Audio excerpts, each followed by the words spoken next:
to Newcastle Fans TV. Carl is joining us very, very shortly for the annual scoring of the players. Before we get into this, do you reckon there might be a few disagreements in this? Bruce out. I don't know. Disagreements maybe on if someone's being not positive enough, perhaps. But yeah, it's going to be a strange one, this one, because we used to be being 4s, 5s. Yeah, very critical. But yeah, it should be good. Yeah, we're going to have a lot of high scores, I reckon. Do play along. We are live on Twitch. We're live on YouTube.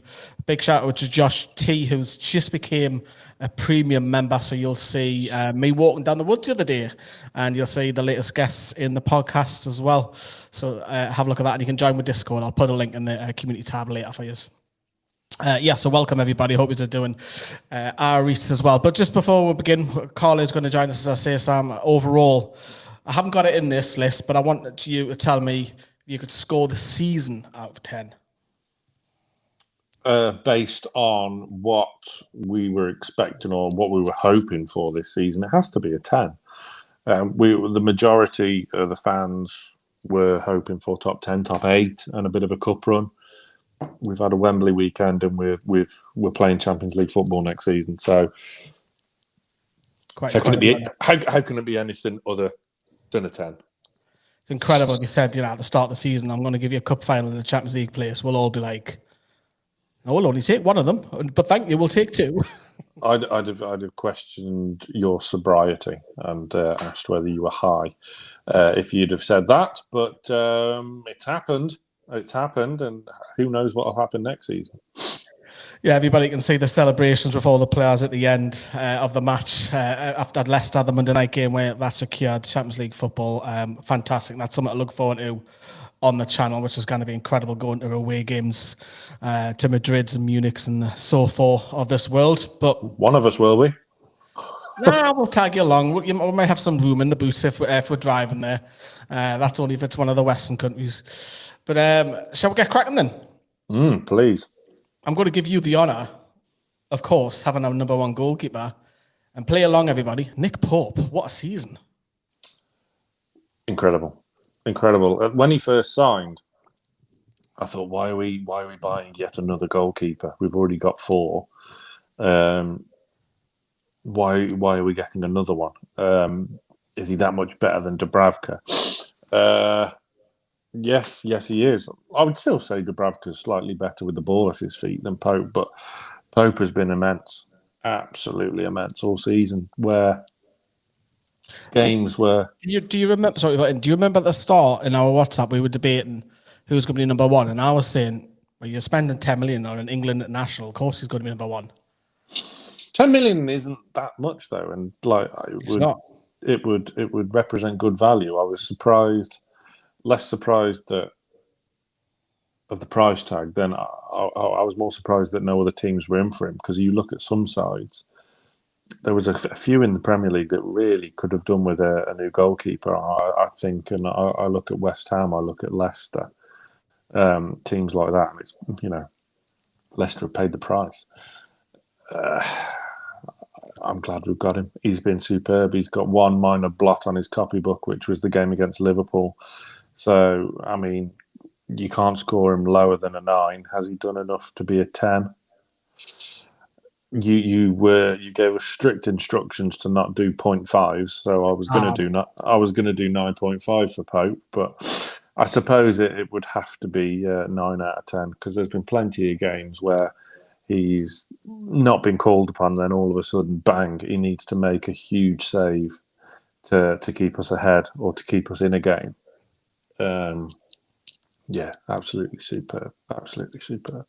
I have to agree on that. Nick Pope gets a 9 out of 10. He's probably his only downfall is that red card against Liverpool, which we were all jumping around thinking, does that mean he's missing the cup final, or does that mean he's available? We're all looking through these things, because the laws have changed the last couple of years, whether a player can or not. And it was a huge miss as well, because it came at a time probably of our weakest part of the season.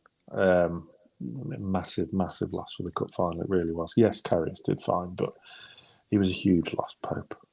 He was a massive loss for that final, but we'll talk about Karius in a second. We are actually going to score him There is a lot of, I know it's only one game, but there is a lot of disclaimers. There is a few non-applicables as we go along. But I'll explain the Karius one in a moment, why I want to score him. A couple of comments, Rumble Red, sorry, easy for me to say. I was in two minds about Pope when we bought him, but he's definitely earned his place, an absolute bargain. Yeah. Michael says, we'd like to see Harry Kane at the Toon. I think we all would like to see Harry Kane at the Toon as well. And Agree says, mighty win. At 9, we can't have halves. No, he's put if we can't have halves. Don't act like people are on your side. You see, is there? This you can't see the screen. This is the new system. I absolutely love. You can't see what he's put. Agree. At 9, if we can't have halves. Yeah, if we can't have halves, that tells me he would like a half. No, you can have half a pint, but that's all he's getting. Not a pint, a pint. I'll move on to Martin Dubravka. I'll start with the negatives because it was very distasteful where he turned around and posted on his Instagram as soon as he got his loan moved to Manchester United. It wasn't Howie the lads. It was like, come on, the lads. They were playing, I think it was ironically Europa League game, I think. And he just sat there in his chair in a hotel room cheering them on. I was like, nah, I don't like that. I didn't like that. And then when he went to Man United, didn't get a kick. And when he did come in, he looked wobbly as anything. I'll bring Carl in as well as his... hello, mate. How's it going? All right, babe. So when Dubravka came in, he just looked shaky. I think, was it Burnley in the League Cup? But his footing was all over the place. And I think he only played 2 games. And one of them was a League Cup and the other one was the Europa League for Man United. And then he came back to us in January. Sheffield... I'm not going to say that we went out the cup because of him, the Sheffield Wednesday, but I do feel... Perhaps if that was Nick Pope, I don't think we're conceding 2. And then he's had to sit on the bench. So I'm going to score him overall throughout the whole of the season, including his time at Manchester. He was very good against Chelsea last game of the season. He was. I'm going to score him a 4 out of 10 for his whole season in general. As a disclaimer, we're not rating John Joe Shelby or Chris Wood in this list because they left. But I don't think Nottingham Forest will be rating John Joe Shelby either. No, not by the ongoings with Mr. Shelby. It doesn't look like he's going to be lasting there long. But Martin Dubravka, a 4 out of 10 for his season at Man United and ours as well. Oh, this comes on nicely. Carl got the nice, easy task of rating our German, Loris Karius, who you did see play at Wembley. Good luck. Huh? Are we not just basing it on Premier League games? We're basing it on the whole season? The whole season, yeah. Well, he doesn't get any score from me at all. He gets a 0. A 0? A 0. We've started everybody. He started it. That's a bit harsh. Have you had anything? What's harsh about it? He played 1 game and he conceded 2 goals. 0. Have you had anything to eat today, Carl? Yeah. You haven't had an argument with the missus? Have you had an argument with the missus? No, not at all. I thought we were just basing it on Premier League games, but no, he doesn't get a score. He didn't do his job. So what was scoring him? Didn't do his job. 0. But then again, was he not in line for perhaps player of the match in the cup final as a contender? Because we didn't turn up, did we? No, I'm not giving him a score personally. I don't think it's fair either because he's only played 1 game, and the majority of players have been looking at average 32, 33, 34 games. If he was to have an unbelievable 1 game and we won the League Cup, then yeah, it might be fair to say he gets an 8 or a 9 or a statue. But we lost and he didn't do his job, so 0. We'll say non-applicable then. Yeah, that's fair. I think a 0 is tad harsh, but I mean, it's like he couldn't dislodge, and a lot of the times as well, Carl, you'll know this, you say front row, the Gallagher, he wasn't even third choice. He would be sat at home because it was given to Jude Smith or Gillespie to be on the training and St. James's Park. And does that tell you something? Yeah, I think obviously there was a hell of a lot of pressure on him for that, and like you said, he wasn't even in consideration. So he's clearly in the eyes of the coach, he's probably not in line to replace anybody. It was kind of just lucky that we had him there, to be fair. Otherwise, we'd have had nobody. But Yeah, I feel bad obviously giving him at 0, but I think non-applicable is fair. I wasn't expecting to score him, to be honest, just based on the final. So, yeah. Yeah, I thought I'd throw that curveball at you. Cheers, mate. You're welcome. Apparently, I'm very harsh on Dubravka. I'll disagree, mate. You win on that one. I think. I agree. You are harsh on Dubravka. What, a 4 out of 10 harsh for the whole of his season sitting on the bench. Oh, Lee's a good bloke. Is this my double act comment? Yeah, Lee says that Dubravka needs to leave 4 out of 10. Us Lees will stick together. We'll move forward to Gillespie, and it falls to you, Mr. Mulliner. I think I've already give you a little non-applicable already, haven't I? Yeah, I mean, he does well. More of a support role, really. Always in the match day squad, helping with the training beforehand.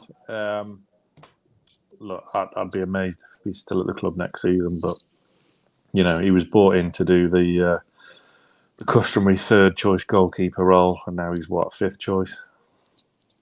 Fully expect him again, didn't we? Yeah, I would say so. So yeah, it's a non-applicable for Gillespie. And that's the goalkeepers out the way. Going to start left back again. Thank God. Might get easier. We'll see. Big Dan Burn. Right, I'm going to stick up for Dan Burn, because when we signed him back in January, 2022, I was like, really, Dan Burn? I was like, how?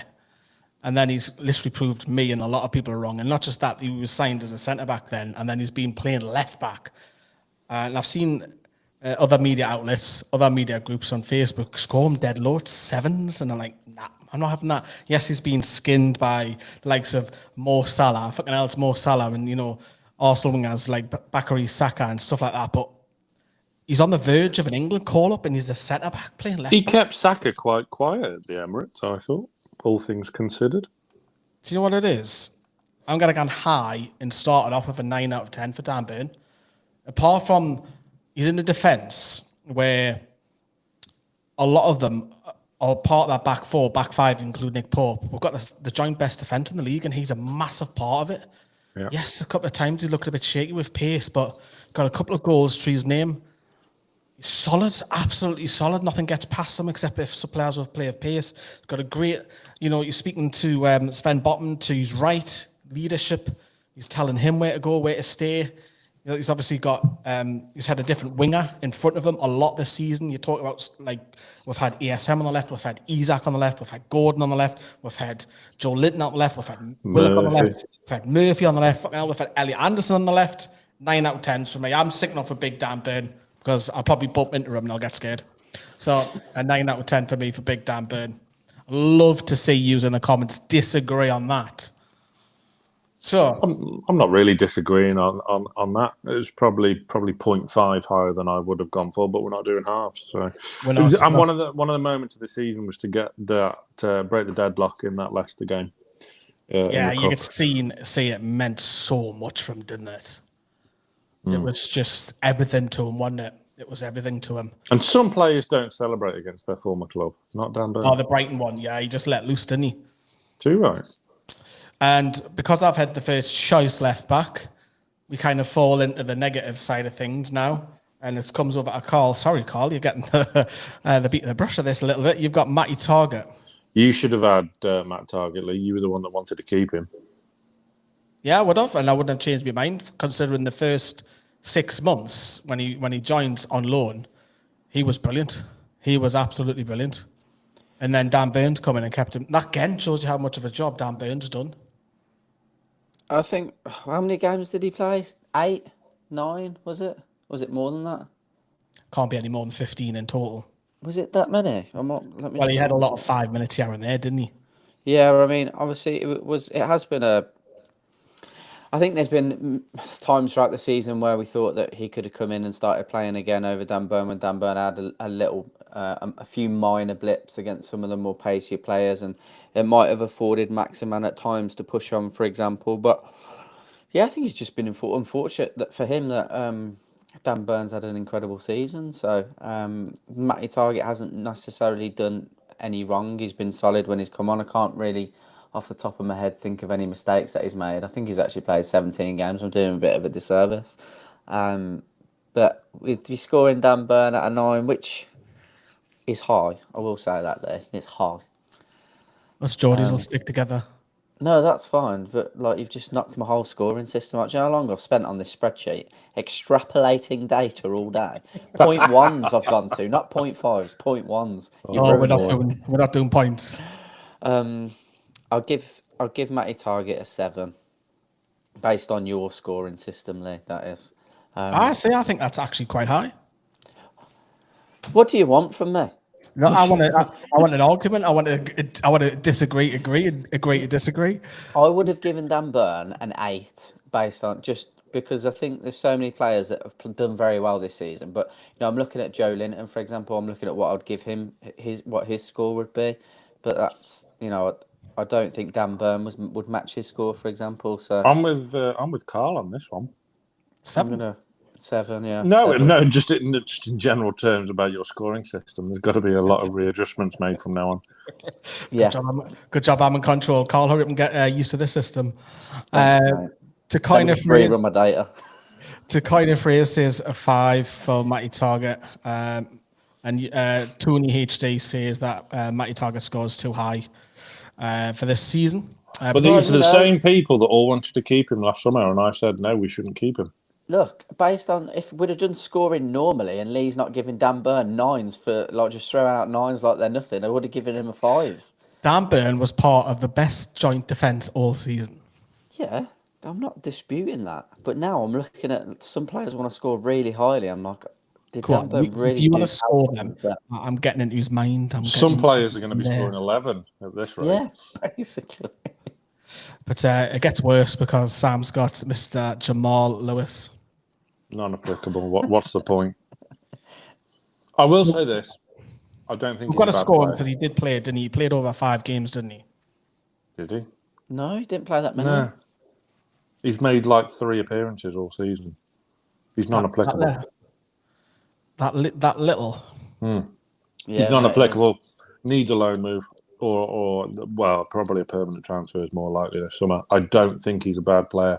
I think there is a player in there somewhere. He just needs game time because his career at the moment has come to a jittering halt, and it's not good for him. It's not good for Newcastle because he's around when the club don't really want him around. It's funny that because I remember you saying, Sam, that Jamal Lewis was a great buy at 15 million. I agree. Mm-hmm. And then we've signed Matty Target, 15 million, and they're kind of both being put out by a centre back playing left back. Mm-hmm. So spent 30 million on the two of them. Right, I've got the easiest one. It's Paul Dummett. I'm going to match that. It's non-applicable. He is going to be kept on for the club-trained player. I think that's all it's down to for the UEFA's Champions League. Slightly different to the Premier League rules. I think that's the only reason why it's being kept on as emergency and ticking a box, basically. I think that's why it is. But probably wait to see Dummett in the Champions League. Imagine it. Sliding challenge. Away in the San Siro. Yes, please. We're all going nuts for it. Look, you can play centre back, you can play left back. He's a squad filler. That's literally all he is. Because we don't have many club trained players, but it's probably in terms of appearances. In fact, it is. It's the worst season he's had in terms of appearances. I think he's only made 1 or 2, and then bless him, he was on the bench of the week, ready to come on, and didn't get on. Didn't get on, bless him. But he will be staying because of the club trained player situation. This falls nicely to you, Mr. Milner, because I've got Sven Botman. Talk to us all. I get Sven Botman. Yes. Oh, is Carl going to get a proper one anytime soon? Jamal Lascelles next. Is that the I might mix that around on purpose. Sven Botman, what can you say? We maybe should have had him 6 months previous, but we knew he was the top target, and it was all about working this spine of the team that we wanted to develop, and he was one of the key players that was identified to come in. Like I and quite a few others said, like, this lad could be our Vincent Kompany for hopefully the next 5-10 seasons. He's everything we've wanted him to be so far. He's been desperately unlucky at times because he's made, like, the amount of errors he's made this season, you can count on one hand. Yeah. And when he's made one, it's been really costly. You know, a deflection in the cup final, a misplaced ball against Forest. Other than that, he's been one of the. Don't want to go overboard. Why not? Some people have put him in. I'm trying to think if he is the best defender I've seen play for Newcastle, and I think all I would say yes, he is. His weakness for me is when he's facing his own goal. Other than that, he's fantastic. Just that's what, and for that being your only downfall at 23 is absolutely minimal. Yeah, in terms of a score, Christ, God, you've scored probably a 13. We've got a 10. We've got an 8. Yeah, well, your scoring system's on the piss. So, yeah, 13 out of 10, please, for Sven Botman. No, but is he quite possibly the first 10 out of 10 player this season? Yes, he's had a. But 10 is perfection. So you can't get perfection, though, can you? So how many errors do you give someone? Well, how many has he made? 2? 1 against Liverpool because he misread that run really badly. Yes. I think 4 or 5, but over a season, that's. And he's played when he got in at the side after 3 or 4 games. He never came out. Yeah. I really like him. 10. Go 10. Why not? We're first 10 out of 10 for Sven Botman. 10-10 for the Sven. Unbelievable. He's the best defender, out and out centre back that doesn't gallivant forward. No. Let's not influence Fabian Schär's score because I think Carl's going to have him next. But I mean, you can ping a ball. He's calm. You know what he is good at reading the game for someone so young. Yes, and I remember this goes all the way back to like when he made his first appearance at St James's Park in the pre-season friendly. Was he Atalanta? Did he play? It was against Atalanta, wasn't it? Yeah. I think he played the Saturday against Atalanta. I could be wrong. Apologies if I am, but I remember he was just so calm and casual. Like everything that was happening around him, there was just no problem.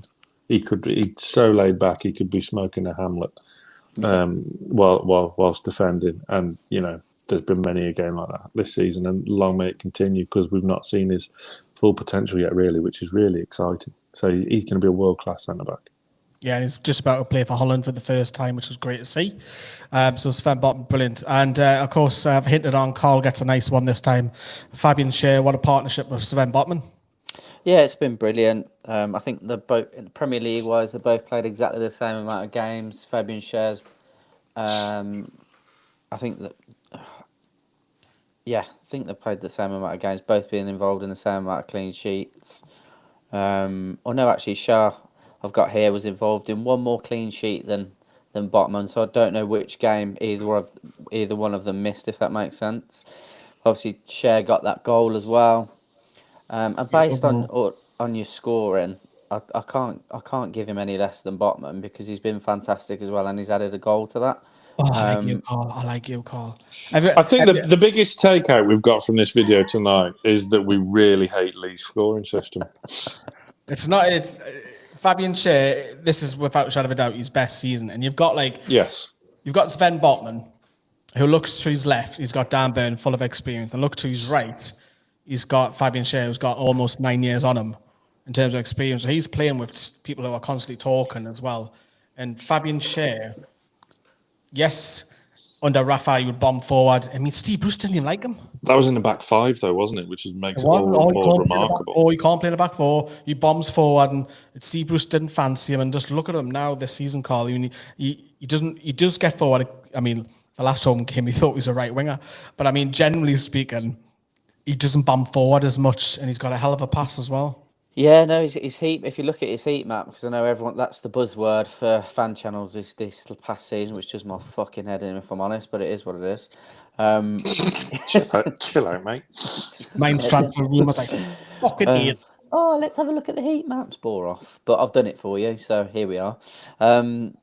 Yeah, the majority of the time he's spent in the less in our third of the pitch. So, and towards that right hand side as well, he's been spraying balls left, right, and centre.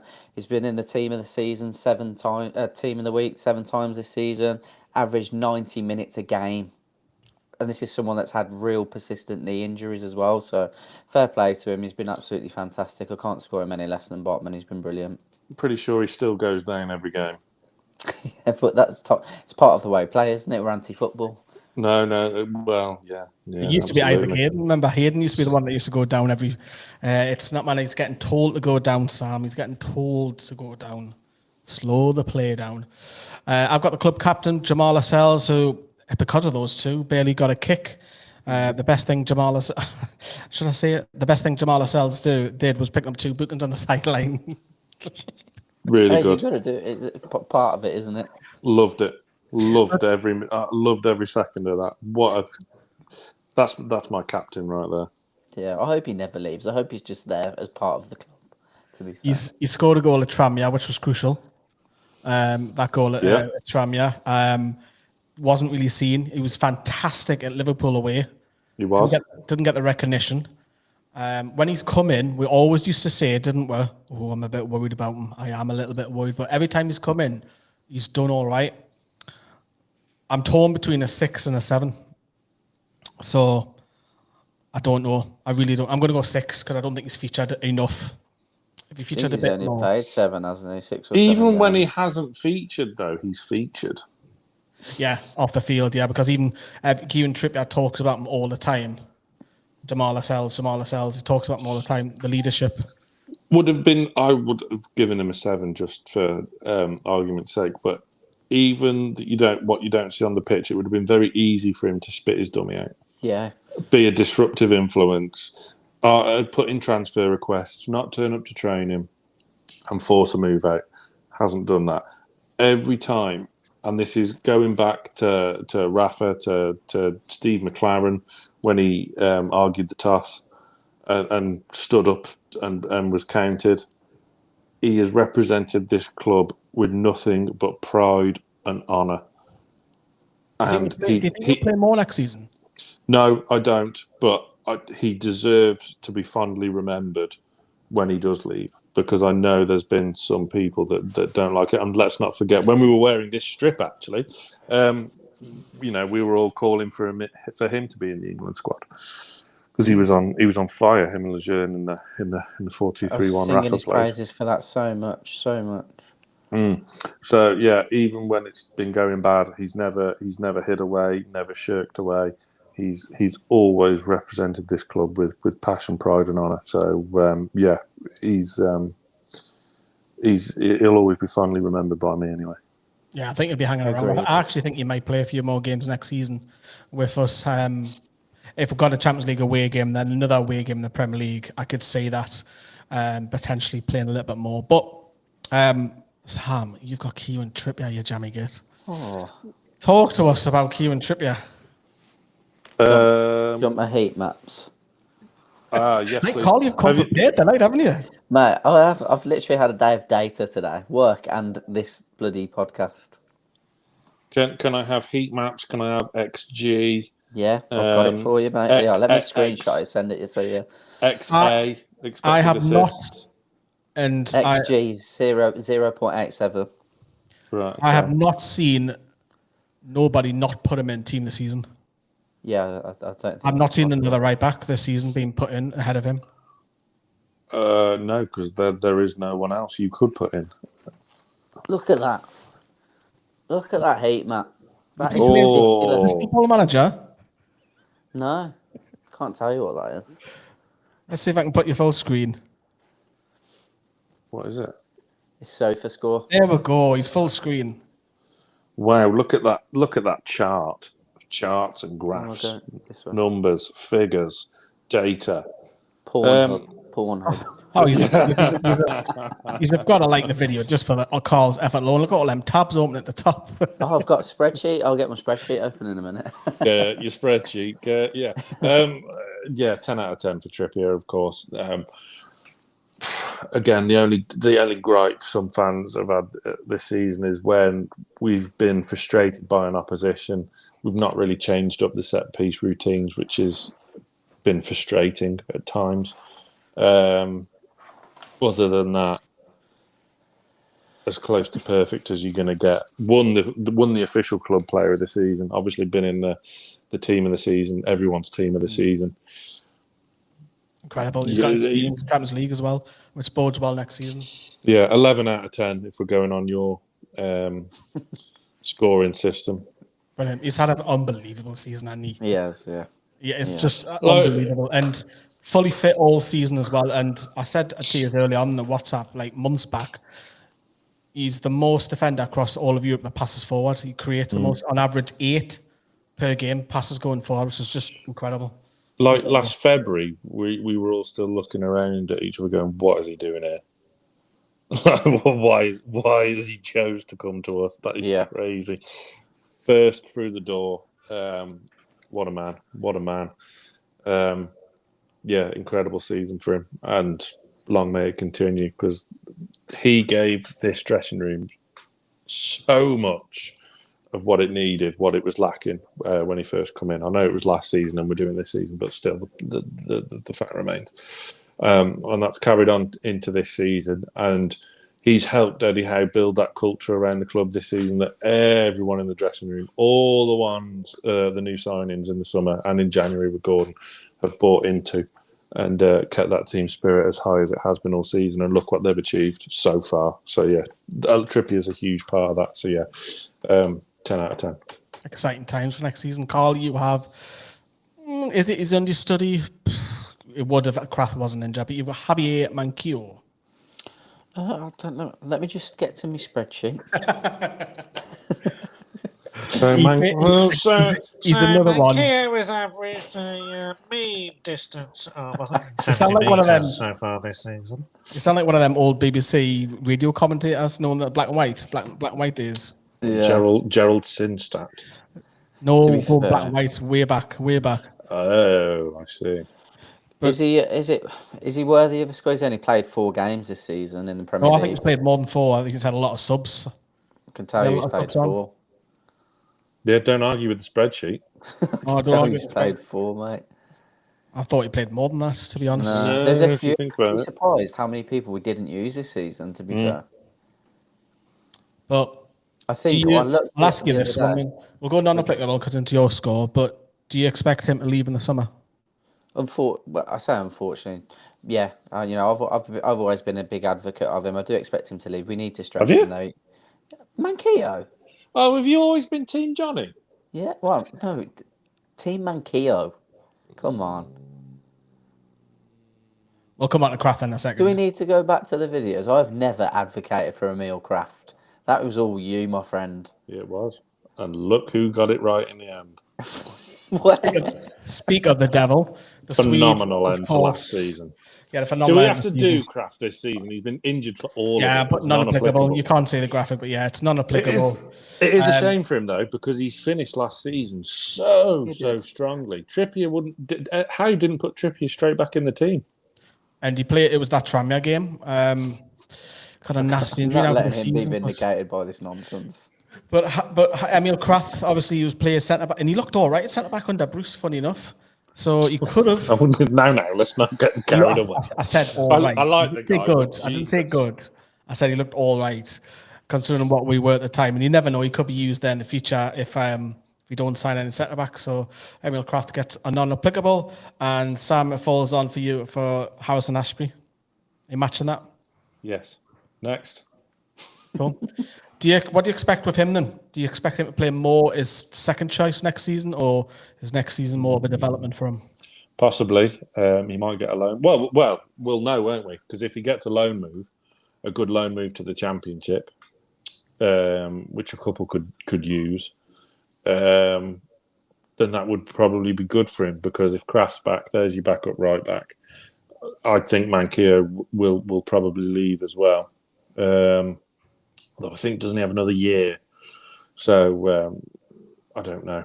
But either way, I'm not expecting he might get a run out in the League Cup if we get another sort of Tranmere kind of game. But I'm not expecting him to feature heavily, particularly not in the Premier League. Right, that's all the defenders done. We'll move on to the midfield now. We're going to start in centre midfield. I think we're all positive on this one, but Carl, it's landed for you, for the local lad, Sean Longstaff. What a turnaround. Oh, so happy for him. So happy for him. He's just been absolutely brilliant this season. And I think it's fair to say that the first half of it, I think he was probably a bit of an unsung hero. But nobody can deny how influential he's been this season. I think it's shown when he's been missing as well, because that gap that's been created between the defence and, that Bruno has been uncomfortable dropping into, to be fair, which is surprising considering he played there for Lyon. But I think he's been so used to being advanced at Newcastle that, he hasn't had his best games when Sean Longstaff hasn't been playing, because it's allowed Bruno to push on. So, look at this. For somebody that we thought doesn't run. Oh, I don't know. I don't think the accusation has been that he's never run, but Maybe immobile at times, but not due to his. Do you not think he looks knackered though? Because you can see he runs because he's knackered constantly. Yeah, it's just the fact that I think that knee injury is always going to be difficult to overcome. And that is always going to hinder his mobility to a certain extent. But, looking at that, and I didn't actually realise, to be honest, how progressive he's been this season. I've always thought of him in our own half. And that alone, I just think he's been absolutely fantastic. Happy to give him a 9. I don't really want to give him a 10 because obviously he's missed games as well. But he has proven how much of a miss he's been this season. And I really hope he gets to continue that next season because he deserves it. I'm so happy for him. I almost thought he was out the door, to be honest. And like so many under Eddie Howe, he's been absolutely brilliant. It's been a great turnaround for him. I'm buzzing. I hope Gareth Southgate's watching him because if he didn't get his injury, he may have been called up. Him and Willock potentially, but unbelievable. I was his biggest critic 2 years ago in the summer. I was like, no, get him out. He's not progressing under Steve Bruce. Well, he wasn't, to be fair, but a lot of players weren't under Bruce, and it just goes to show you what you've actually got a proper coach who would actually coach you instead of just going, go play. And what a turnaround. The energy. That was creepy. Well, he is. Steve Bruce, he is creepy. And his turnaround is just class, man, isn't it? It's just the energy that he brings. And I do agree with Carl, when he was missing for those few games, we were all like, fuck me, our midfield looks weak, it looks overrun. And Mr. Muller, that credit to you because you stuck up. Correct. Yes, I have. You were waiting for that, weren't you? Yes, I was. I've stuck with him all along because I think people are too quick to judge people. No, I think they're too quick to forget. Just because you're out of form and having a bit of a shit time doesn't make you a bad player. Players can come back. So Joelinton, even Wilson. People were saying Wilson's finished around February time, weren't they? And I couldn't believe that, by the way. People come in and out of form all the time. It doesn't mean you should just get rid and go, oh, no, that's it. He's done. We've got to get rid. It's a human being thing. It's not data, Carl. You're not playing FIFA or Football Manager. This is real life, There's Look, human beings. If you want this Maxi debate now, we can have it now. But I'll have to wait till the next week. If you play Football and Manager, you just call echo there. 7 hours just goes like that. Next thing you know, you've completed the season. But fantastic, brilliant. And it'll come back over to moi. I have Joe Willock, who was next in the list, which means Sam, you've got Joelinton coming up after me. This is not fair. I know it's just the way it's been landed. Carl's got Matt Ritchie. Joe Willock, bear with me. I'm going to score him a 9, but I think if we had the points, it'd probably be a lower 9 than what Sean was. I think Sean's had just a tad slightly better season than Joe, but I think Joe offers so much more. And I've said this to you a few times on videos that it does surprise you how actually quick he is on the ball. And I said it, he's the one ball carrier that can get up that pitch and that link up with Joelinton on the left. I wasn't too keen on it much, but it was starting to work. And he was bringing in goals. I get the feeling with Joe Willock, he's a confident player. If things are down, he's really down. If things are high, he's on a high. I think you live through the emotion, whereas I think he needs an arm around the shoulder, like, Howie, son, you can do it, come on. I think that's the type of player that he is. And again, he's another one who can't be too far off an England call-up. He's across that midfield three, and he could probably, you know, because of injury, he could probably do a job out wide as well, but there's a lot of money spent on him, 25 million, wasn't it, over instalments, but... Peanuts. It looks like peanuts now, and he's an English lad, young, and he's got years and years ahead of him, and it would have been a hard decision leaving Arsenal a couple of years ago, but talented lad, and he can only get better. Yeah, he needs to improve his final ball, because he should have more assists than what he's got. When he gets it right, i.e. a pass of the season. Oh, filth. Oh, it's disgusting. Just glorious filth. It's on one of Carl's tabs on his laptop. The Pornhub one. Yeah, when he gets it right, beautiful. But it's not happening often enough. There are too many times where he's pretty wasteful. Do you think though, as the season's graduated, that's got less and less? Yes, I do. I think he's gradually improved. If you had a graph, I don't know if Carl's got one there, but his graph would just go up and basically up, just a line graph going like that. It'll be going up and up and up slowly. How many assists would you expect out of him, Sam, to be fair? Like from that position? Pardon? 5 upwards, it's got to be.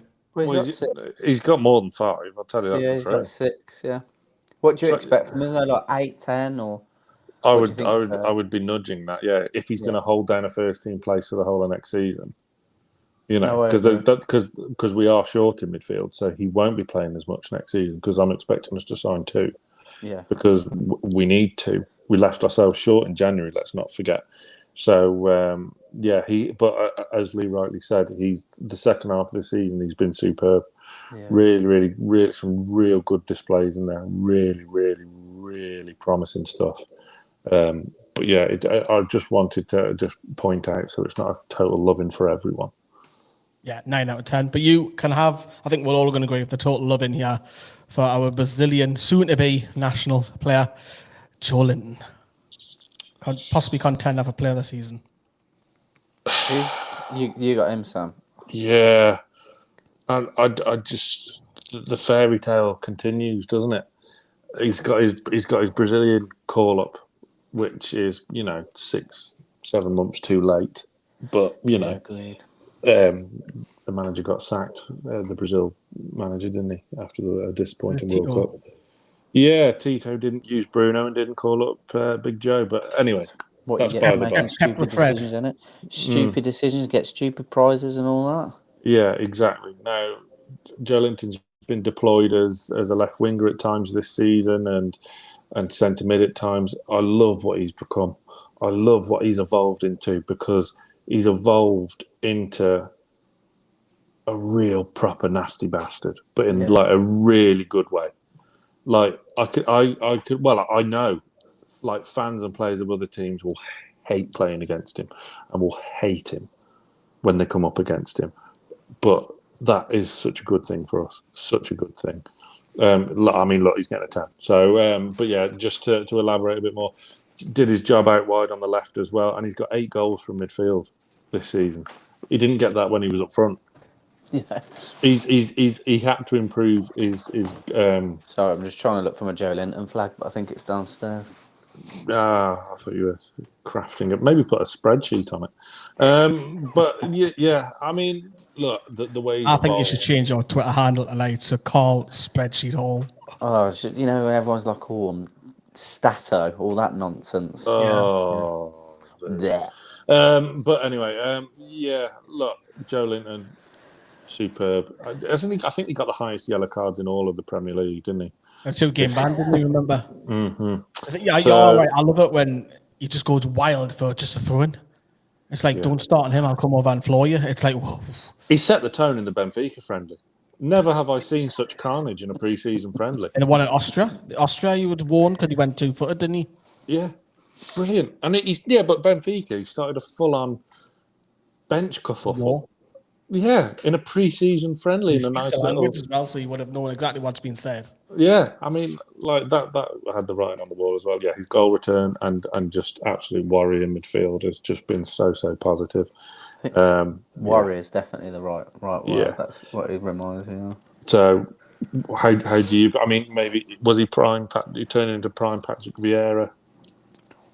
Maybe not so much now because he has that versatility, and he can fill in and do a job with that interchangeable play between Willock on the left wing, which I really enjoy. I think that worked really, really well for a large part of the season. Yeah. It's the most ever yellows. There's loads of love, as you expect in the comments. You can see it on your screen popping up, is that they're all 10s, and people just be careful of the yellow cards in the Champions League and what have you. But yeah, incredible. 26 as well. Only 26. Yeah. And that sort of player can go on into the 30s dead easily. Would you ever have thought, like this time 18 months, 2 years ago, that we're like, oh, Joelinton should get a new contract soon? Well done, Kieran Clark. That red card. Yeah. If that red card never happens, we might not have ever seen it. You just never. You give Kieran Clark a new 3-year deal just for that really, don't you? Just for that alone. And we keep it on the positives, Carl, because it falls to you for Mr. Bruno Guimarães. As the stadium announcer likes to go, Bruno. Well, what can you say about Bruno? We don't like to talk about Bruno, but we do. So, Disney fans out there, I do apologise. Fantastic again. Encanto. Sorry. Sorry. Yeah, sorry. I didn't realise I said that out loud. Continue. Had it not been for the likes of Joelinton, obviously getting, I think, arguably player of the season for me at Newcastle, Bruno would have been up there as well. He's always massively influential. Huge part of the club. He's going to be a huge part of the club moving forward. And I'm sure everybody has done anyway, but just forget about all of that Barcelona and Liverpool linked nonsense and wherever that's coming from, because I think we all know he's going nowhere. Yeah, he's just done another unbelievable job. He's almost like the fulcrum of the team. But like I said, the games that he has come unstuck a little bit has been when Sean Longstaff hasn't been involved in the team. I think, like Sam said, I expect us to bring in a few more midfielders to kind of bolster and uplift the playing style that Bruno's got and keep the performances as high as possible. And I think what I've got is 4 goals this season. No, sorry, 1 goal. Where am I? I don't know. Yeah, 4 goals this season. Sorry, and 5 assists from the middle of the park. From defensive midfield. From defensive midfield is a really, really good turnaround again. And he's not played the full season either, has he? So fantastic performance from him again this season. I'm going to go with a 9 just because I think Joelinton truly got a 10 from me, and I don't really want to match that score, if I'm honest, from the middle of the park. He just sort his ankle out, doesn't he? Because he's been playing Barrow a little bit, hasn't he? Yeah. Yeah, he does. But Bruno, I don't want to spoil the future Greenwood and Mulliner show end of season plenary stuff, but Bruno was my player of the season. And I know there'd been a few rumblings, Bruno wasn't brilliant. Well, no, he wasn't brilliant, but he was still very good. Absolutely. We have never won a game where he hasn't played. Yeah, it's an incredible stat. There was a stat early on the season that went on for over half the season. Fabian Schär, Sven Botman as well. We didn't lose. No. This is going on before time. We never won a game pre January 2022. Although it did often feel that way under Steve Bruce. But yeah, since he signed it, we've never won a game when he's not been available. He's so important, and I want to see him. I know I completely agree with what Carl said about he struggled a little bit when pushed further forward, but I do want to see him there more often. I would like us to see to sign a proper defensive midfielder to allow him to get forward more, to have more influence, to unlock the defence when we're being frustrated and buses are being parked. Because his passing ability is unbelievable. Yes, really, you look back at the start of the season, and there was like Fulham away, Brentford at home. Them sort of games, he was out of this world, and that was when he was pushing a bit further up. I think In the Brighton game as well, May. In the Brighton game, he was unbelievable in that Brighton game. The four midfielders, I think Bruno's probably the one we miss going forward for the creativity. Because if we take him out that side, we don't look as strong, I don't feel. But all four centre midfielders have been superb. And it'll be an interesting battle next season whether Eddie Howe does strengthen it, because we've only got four. You would think Elliot Anderson might get a loan because he's been sitting in there, but I've got him next. I'm going to be kind to him, give him a 7. I think that when he has had the times to come in, his probably best game was Forest away. Should have how that goal got disallowed. Should have had the goal. It was a clear. I was right next to Sam. It was a ridiculous decision. Yeah, clear goal. That could have been his first goal, and it meant so much from being a local lad. And he's had a lot more towards the end of the season starts because of injuries. But there was times during the season, not to be negative, where he was getting 5 minutes because the game was tight. It was 2-1, it was 1-1 or whatever. You're not going to change you're not going to pull off Bruno for Elliot Anderson or Sean Longstaff or whatever. But it's an interesting one for him because he qualifies for either list for the Champions League next season. Because you can put him in the B list still, or you can put him as the one of the under-21s. Still only a kid, isn't he? That's the thing. Yeah. And like you say, when he finally got his big chance and got his start, it was against Liverpool, and he was the sacrificial lamb. Yeah, and Pope got sent off. And then it's a big season for him next season. Obviously, he's got talent. I personally don't like him in centre midfield. I'd rather say more in an advanced position, where it's the left or in the number 10. We don't give 10, or even if it's on the right. I want to see him cause damage instead of having to do a lot of running. I've liked him out on the left, definitely. Yeah, and we'll have to see whether that he gets a loan or not. It's an interesting pre-season for him, 100%. But Elliot Anderson gets a 7. Sam, I'm going to come to you for, well, it's a non-applicable, but Lewis Miley. Brilliant prospect, haven't we? Great, nearly scored against Chelsea. Yeah, we've seen him for, 15 minutes? So, yeah, of course it's non-applicable, but my word, had that shot gone in that hit the bar against Chelsea, then the away end would have took off into space. Because, I've never known such a dull set of home fans on any away day I've ever been on than Chelsea. My word, what is the point in going to watch your team? I was hoping to take the mick out of them, after the game by doing renditions of Chelsea, but you couldn't even do that because they didn't even do that. The highest cheer of the afternoon was for Ruben Loftus-Cheek being substituted.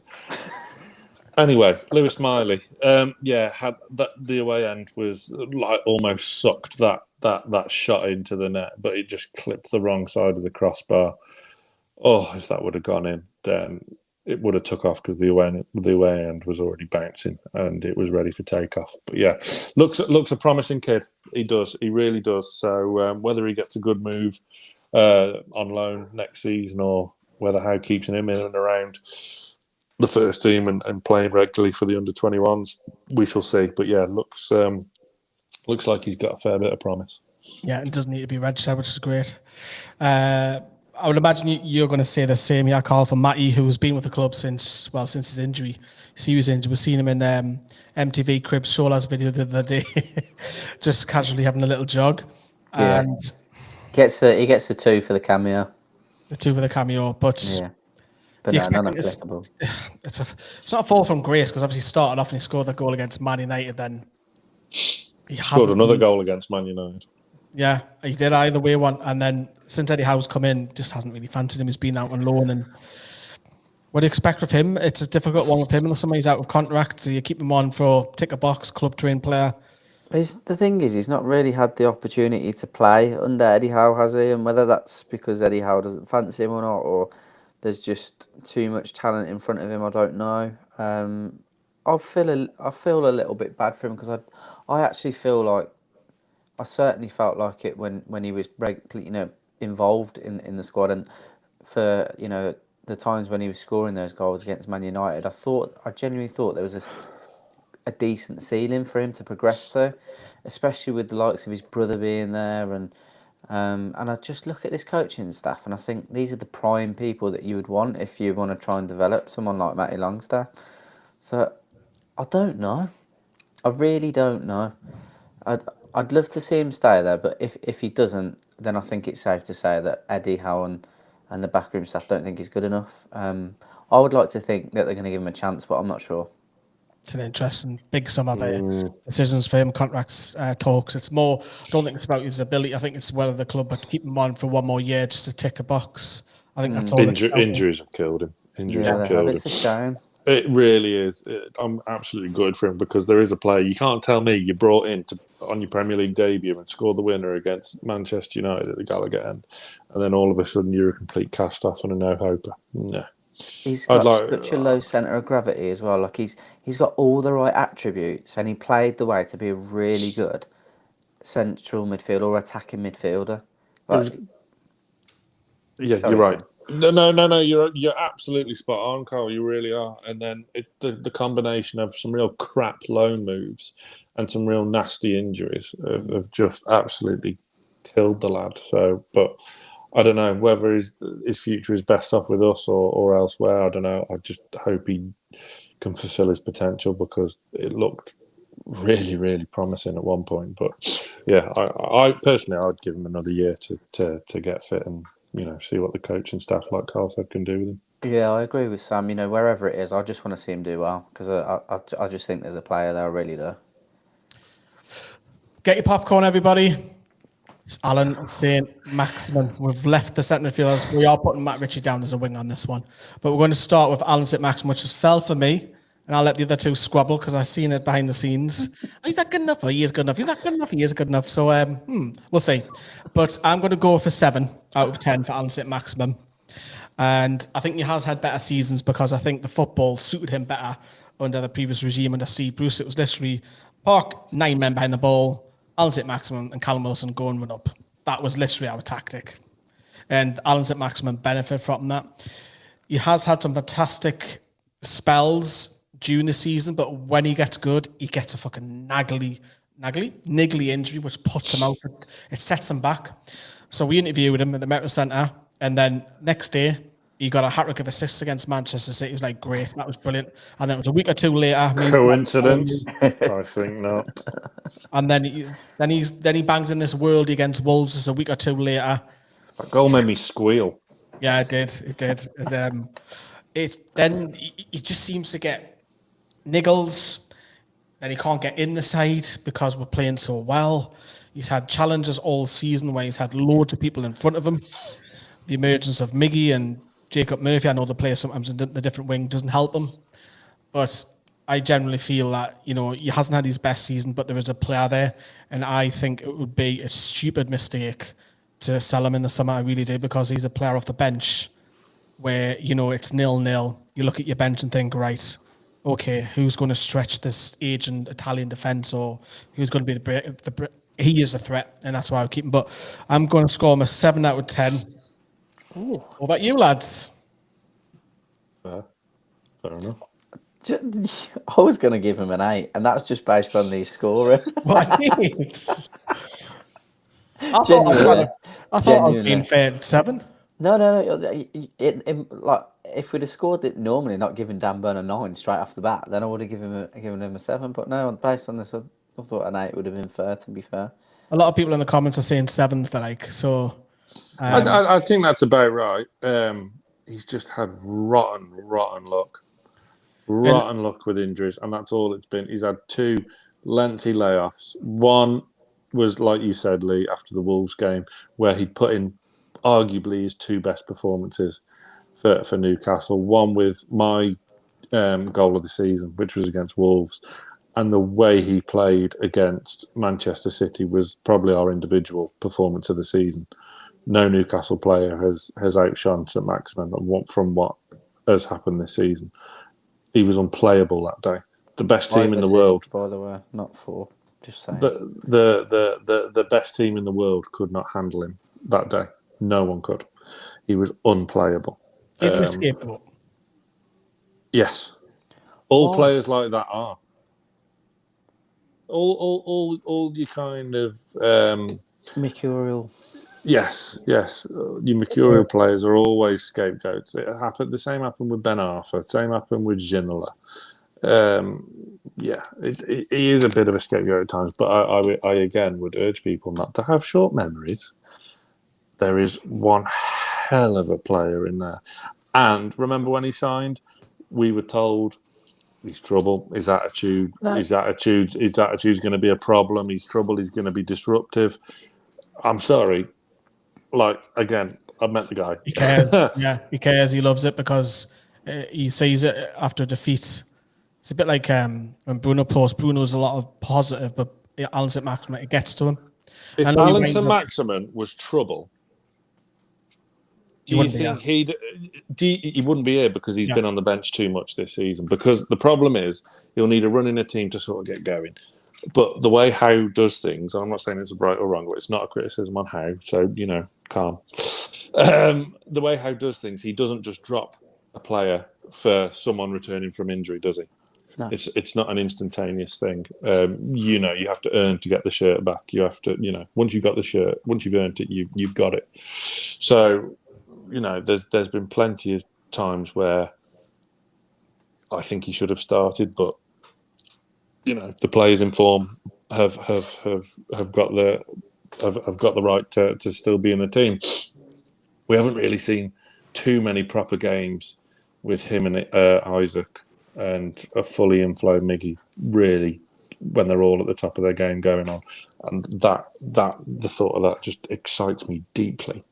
So you cannot be going, oh, yeah, let's fuck off Maxi and this, that, and the other. You just can't, because you're just down. You're either high or thick. Well, I must be both.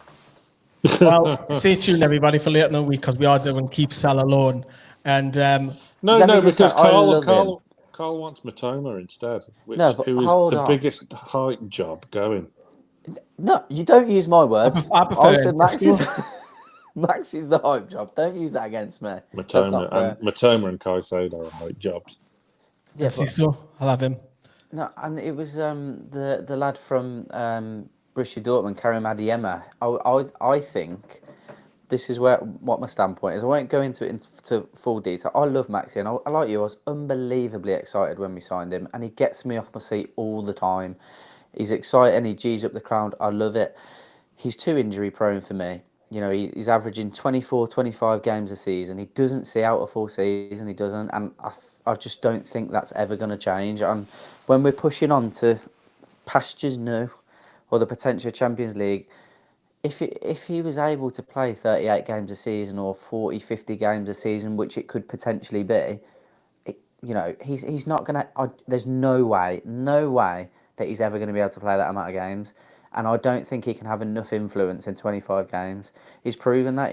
He's got 5 assists this season. 3 of them were in one game. He scored 1 goal. I love him. I love him so much. He's just not good enough. He's not good enough. And I think there are better options out there. There's potentials there. He doesn't play enough you're off games, screen. Sam. Get on screen. Show your emotion. He doesn't play enough games. I actually think we can get a decent amount of money for him now. I think we could get 40, 50 million for him, and I think we can reinvest that wisely. I do. Stay tuned, as I say, to Keep Sell Alone later on this week. Look, that'll be an interest. I'm sure this will come up again. You can call me. You can call me whatever you want to call me under the sun. Thicko. Why? Absolute thicko. I don't need to justify myself. Yes, to you do. No,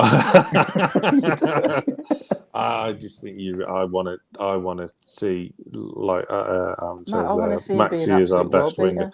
I want to see him play 50 games a season. I just don't think he can. Yeah, but you won't see that anyway. Yeah, he's great option off the bench. Yes, he is a good option off the bench, but I don't want to see him off the bench too many times. I want to see him get a good run in the side on his day, which like all wingers, unless you're freaking Messi and Ronaldo, or Jesse Lingard. Yeah. Where's he going to end up? Forest Green. But yeah, you're going to get games where you're hot and cold, this, that, and the other. I mean, look, David Ginola, I think he only scored like 7 goals for Newcastle. Yeah. David Ginola, and he goes down as a legend. Like Ben Arthur. Ben Arthur had plenty of unbelievably shocking games for us. He did. them kind of players. That's just the nature of the beast, I unfortunately. absolutely agree with you, but what is in the grand scheme of things? We're not at that point anymore. What in the grand scheme of things, when we're pushing for Champions League, and we could be pushing again for, even Hate to further. break it to you, but we're in the Champions League, my You know friend. what I mean? So we ain't we're pushing anymore, pal. Let's say we're pushing for the latter stages of the Champions League, for example, and then the season after that, we're pushing for the Premier League. Because you've had a few good games where you've been absolutely outstanding and you've got us off our seats. For me, that doesn't warrant a place in the side anymore. I'd love to see Maxi charging down the wing at the new camp. I would love it. Let me ask you this one, Colin. I'm the first person. If he proves me wrong, then I'll happily own up to being a twat. Do you know what I mean? I've got no issue with that. I don't think you're a twat.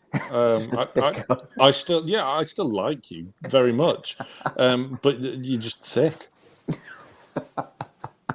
Who would you rather have, Cole? Anthony Gordon left wing or Alan Saint-Maximin? Right now? Because you've got Anthony Gordon right now? But I absolutely... I know people are going to be like, oh, it shouldn't be a difficult decision. Anthony Gordon gives it absolutely everything he's got. Everything he's got. He's only got one goal this season, and it was from centre midfield. Look, I'm not saying that. How many assists? I'm not saying that I want to choose him over Maximin. I think Maximin's got the potential to do more. Obviously, I do. But my point is that we can strengthen there. We don't need either of those two, in my opinion. But we're not going to sell Anthony Gordon, are we? Because just spend £40 million on him. Yeah, I do agree. I would bring in another winger type player this summer as well. I'm not disputing that at all. But yeah. It's a tricky one, isn't it? Because what I did enjoy was Maxi tracking all the way back at Chelsea on Sunday. For someone who doesn't track back, I think he won a challenge. Side dig at me. I might have said that a few times this season. No, you are not the only one. He won the ball back on our own touchline. So it's just he gets way too much stick, and he'll be vastly becoming the new Sean Longstaff if it carries on. And there have been Maxi should have had more assists this season, because when he's laid it on a plate for a couple of people, we've spurned some great chances. Remember Isak and Maxi's reaction when Willock missed that chance against Man United? That was ability at all. This doesn't come down to ability for me. I just don't think he's got the amount of games in him. So you would have sold Kieran Dyer 20 years ago. You'd have sold Craig Bellamy in 2002. Yeah. Look, I'm a businessman. Such a liar. To be fair, Kieran Dyer was the name of choice on the black NCL shirt, so no, I would have kept him. And I like Craig Bellamy because he used to wind people up. Look, I love... The thing is, people like Ben Arfa. Ben Arfa was my favourite player at the time, and I thought that we should have adapted the way we played. And I don't think he should have been a scapegoat for tracking back, because we could have adapted the way that we played around him. The difference now is that we have a lot more strength and depth. We have a lot more individual and technically gifted players in the likes of Isak. Callum Wilson's excellent off the ball. It's not just about Maxi anymore, and I think that's where the struggle. No, that's not a bad thing. No, it's not. But for me, sometimes I feel like that can be his downfall, because I do agree with what Lee says to a certain extent. I feel he excelled in that Steve Bruce side because it was all about him. Very much so how Jack Grealish excelled in Villa, because it was all about him, and he didn't excel as much in Man City last season. Obviously been very good this season, but he's had 3 or 4 seasons now, and I'm just like, I just want him. It's inconsistencies. It's frustrating. I love him to bits. He gets me off my seat all the time. I would love him to win everything for us. I just can't see it, and I think we could get better value. That's all I'm saying. So we are talking about Anthony Gordon. Are we? Oh, okay. we are. You have kind of brought it back, but Carl had Anthony Gordon, because I said to him, who would you rather play, Gordon or Maxi? And how do you think Anthony Gordon got on since he's come in? He's had to bide his time, hasn't he? Yeah, and I think he said he's had a difficult season for us. I think he wanted to come in and hit the ground running. He said himself that he didn't, and this is obviously testament to everybody, and I think one of the main reasons that we've done so well is that he didn't expect the intensity that we've put in place from training, from running, etc., and how fit the team is. So admittedly himself, he said he was already playing catch up as soon as he got in the door, and I think that showed. But I remember him first coming on, and he just lit up the crowd, because he was just very, very energetic. Every pass he played in that last 10 minutes was fantastic. But he didn't really kick on from there, I don't think. And again, I think that's probably down to his fitness, etc., and just learning the new system that he's come into. You know, when you come from a toxic club that Everton has been this season, it was always going to be difficult for him. But I honestly think there's a lot of potential there. Lots of people outside of Newcastle fans have written him off already. I think they wrote him off before we'd even signed him. But I imagine he'll end up turning it around, as many of the players have done. And I think he'll be a very, very good squad player. If we keep Maxi, I would expect Maximin to be the starter over Anthony Gordon if we keep Maxi. But I'll give Fraser's performances this season, I think a 7's fair. Anthony Gordon will get a 7. It'll be interesting to see how he's worked or played at next season when he play on the right. That's quite generous. Do you think so? I think it's a bit generous as well. I think he's been pretty poor, except for a couple of Flash Gordon. Yeah, very good. What I have enjoyed, though, for a player that kind of, just before he signed, kind of split the fan base. Yeah, had a massive strop as well, didn't he, at Brentford? Yes, credit to Matt Ritchie, who I'm guessing we're coming on to later. But that's part of the learning curve. And he's been subbed off at half-time a couple of times. It wasn't looking like it quite was working and clicking with him, but he says, like Carl pointed out, he was playing catch-up and whatnot, and it was really encouraging. And I'm so glad he got the goal against Chelsea, so he's off the mark. He's got a monkey off his back. But the biggest thing that I've loved is that he's had the crowd with him, especially like the away support. It would have been a horrible night for him going back to Goodison. But the crowd, I feel like in the away end, we were there that night, Lee, and we helped him along. And there's been a few times like that. The support's kind of done him proud and hopefully helped him settle the nerves a bit. Yeah, it'll be an interesting one. I think he'll get a lot more game time next season. He's probably one player to watch out for next season because I think he will go up a little bit of a level. Speaking of Matt Ritchie, Sam, it's fell on you. Again, I feel like I've said this so many times because we've expected him to leave for every transfer window over the past 4 years. But, you know, one of the most important players Newcastle United have had over the past decade. Look, he's done next to FA on the pitch this season. However, his influence off the pitch is not to be underestimated. Look at what he did for and with Anthony Gordon when he had that little strop away at Brentford, wasn't it? Look, he's invaluable. I think we've offered him a new 1-year deal. I don't know whether that's true or not because, you know, we're not in the know and we'll happily admit that. Why would you want to pretend to be something you're not? Why don't you make a video about it and just lie? Weirdos on Twitter. But anyway, yeah. Not mentioning any names, Sean Casey. Who the fuck is that guy? Yeah, look, his experience, his leadership, he's no nonsense. He demands these standards. Surprise! Whether it'll be a player coach role, because we know he's taken.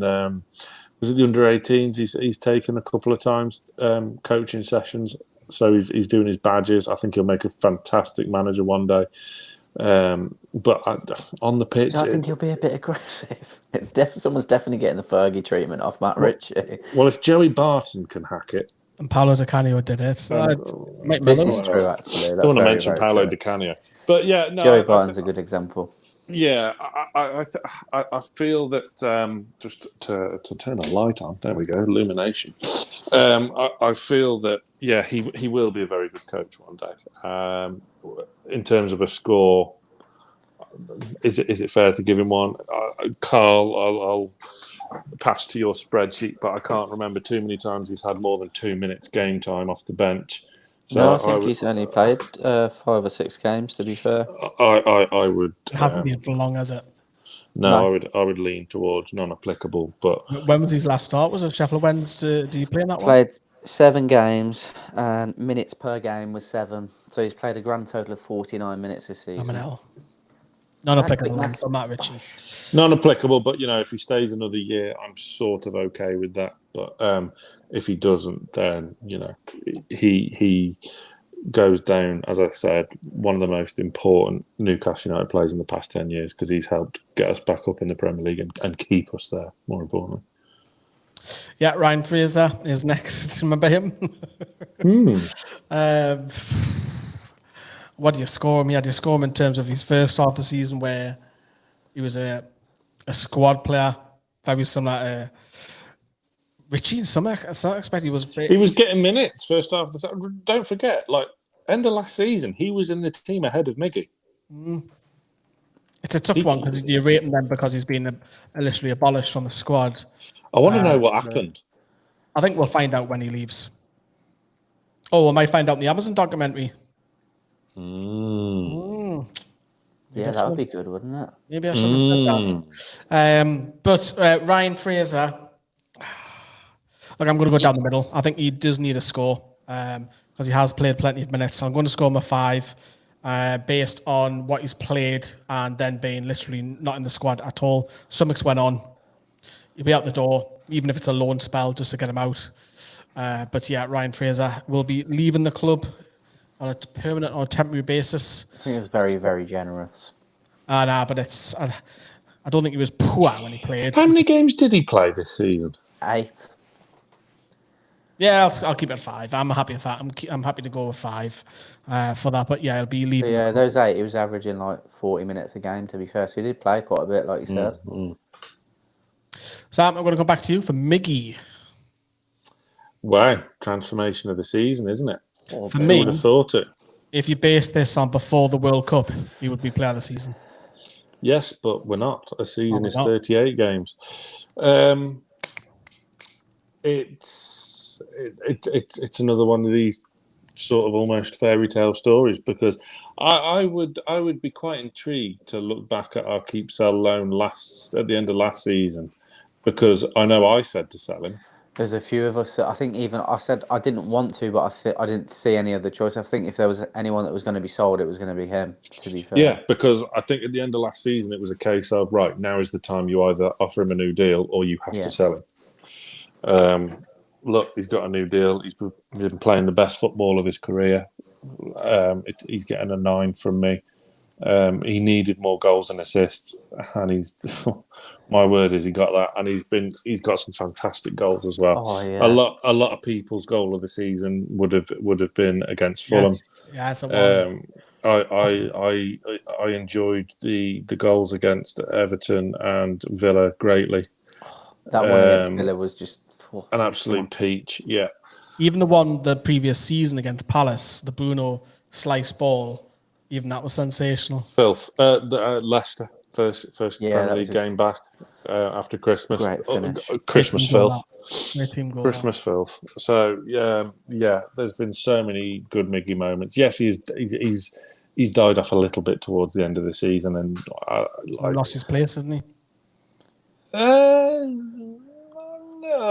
No, I don't think did. He's lost. On the bench for about 3 games. Well, did he start the last game of the season? Aye, but I think yes, and if we were fit, I think we might have started. If we were a midfielder, yeah, probably. But look, he forgot his shooting boots against Chelsea as well, didn't he? But let's not detract from what has been an absolutely phenomenal season from Miggy. Absolutely phenomenal. It's been a joy to see. Brilliant, absolutely brilliant. Worldy goals, tracking back. We knew that was in his game, and we used to always say we didn't want him playing on the right hand side, and he's proved it all wrong. Because as I say, that video that we did last year, we've all would have said out. And one player who's massively improved for you, Carl, Jacob Murphy. Oh my word! A king of shithousery. Step aside, Alan Saint-Maximin. You have competition. It's Jacob Murphy. What a season he's had now! And it's he's been just absolutely brilliant. Just the shithousery alone. He's been fantastic. He's just completely fit the narrative that the media have given us. When we're all like, "Oh no, we're not that," and then he just plays up to it every opportunity he's got. He's been absolutely fantastic comedic value as well as being very, very good on the pitch. which is I'm so happy for him. I am so happy for him because again, boyhood fan. We all wrote him, not wrote him off, but we were all like, yeah, we did. We Yeah, did. we We did. did. We did. The joke was You know we what used I to do mean? the last word call. We used to always say, "Oh, such and such linked." I would always say it back to you. What did I always say to you? I can't remember. Is he better than Jacob Murphy? The answer would be yes to Yeah. literally 99% of the wingers that were linked to. True. But I mean, it was just we were all just on the same page that he just wasn't good enough for the Premier League or for Newcastle, and he's proven us wrong this season. If he can emulate 60% of the form that he's had this season, he can stay. And I know that's a bit hypocritical, because saying that I would get rid of Saint-Maximin, but look, I say stupid things sometimes. So. I would probably say at the moment, Jacob Murphy is ahead of Saint-Maximin. It's based on the games that he's played. If you look at, just look at the statistics, then you can't really argue with it. But like Sam said, there's a human element to it. So, I wouldn't say that's entirely fair. I think if they're both playing the same position and Eddie Howe's got to pick one, I think at the moment he'll go with Murphy, and we'll get off the EN7 thing, but I think that's how well Murphy has improved this season. Yeah, do you know what I do love? I fucking love his reaction when Dan King interviews him when they're doing the lap of appreciation, and he says, "What does that mean to you for the Champions League?" Just the smile and pride that came out of him was like, "Fuck me, he's one of us." You can see that it means everything to him. I think as well, thinking about that, he's thinking about whether you would start him or Maxi or whatever. You look at it, he's played 36 games. He's only started 14. So the 36 games. But having said that, a lot of Jacob Murphy, 36 games, that's incredible. A lot of those sub appearances aren't 5 minutes those. I don't think anybody has played 38 games this season. Let me just double check. No, he's played the Nick Pope and Dan Burn have played the most. So Dan Burn's played 38 games, Nick Pope 37. Then it's Shaw, Botman, Jacob Murphy. Trippier, how many has he played? He must have played all of them. Trippier, I'm sure he has. Sorry, and Trippier 38 as well. Sorry, yeah. But even so, the fact that he's even in that conversation of playing, 95% of the games, and then only starting 14 of them, scoring 4 goals. I think he's got 5 assists as well. He's just been brilliant to watch this season, and I'll give him a 9 because everything about him has been fantastic this season. If we'd have won the cup final, I would have wanted to have gone out with Jacob Murphy that time. No, like of all the squad, this is a guy who we Rafa signed for 12 million. He was our big money signing that summer, remember? It was for us back then.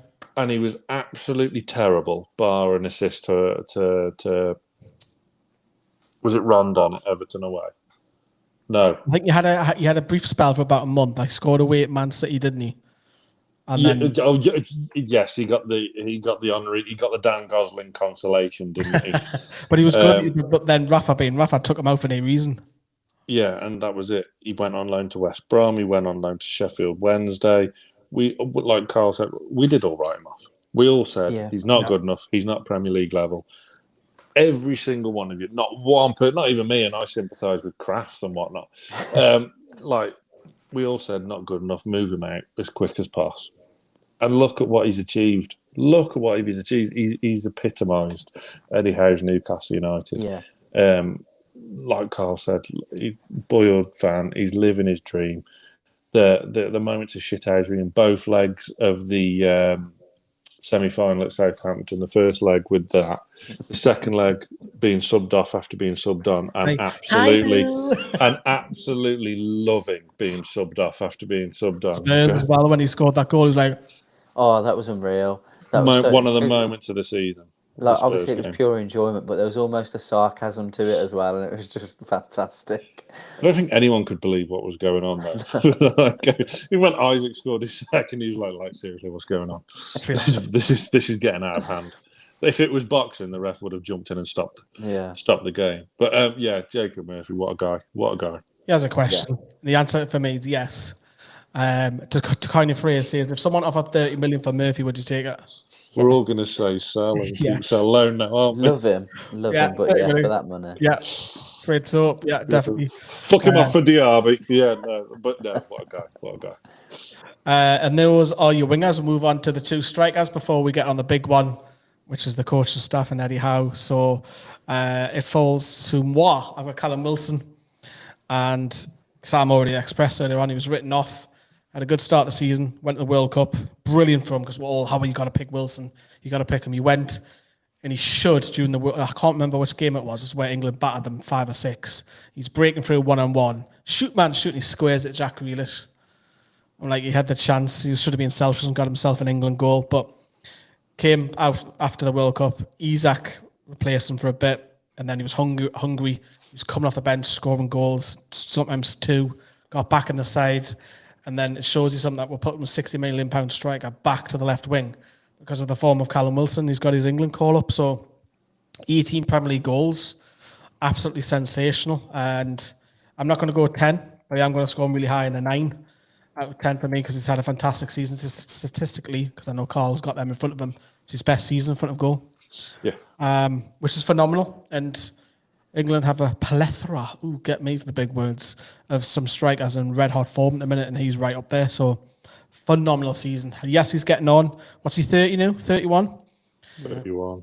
So, his legs will start to go. You probably have to, but he's got a bit of muscle about him anyways. He can shove, and he's the ounce of being clever as well. Deceptively quick, deceptively strong.